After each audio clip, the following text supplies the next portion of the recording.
la veritat és que va ser molt fàcil inspirar-se amb aquests personatges, amb aquesta història, amb aquests colors, amb aquestes composicions, aquest univers de l'Eduardo, que em sembla magnífic. I em va permetre treballar molt amb les melodies, els leitmotivs.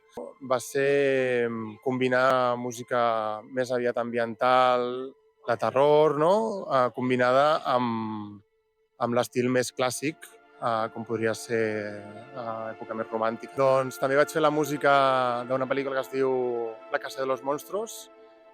També he fet la música d'un documental sobre un rescue center a Costa Rica. Ara estic treballant en un curtmetratge d'animació, que em fa molta il·lusió, i a punt de començar una altra pel·lícula de terror, així que amb moltes ganes. Una d'elles és Hereditary. It Follows també em sembla una meravella. Midsommar també. El Resplendor sempre és un gran referent, no?, pel terror.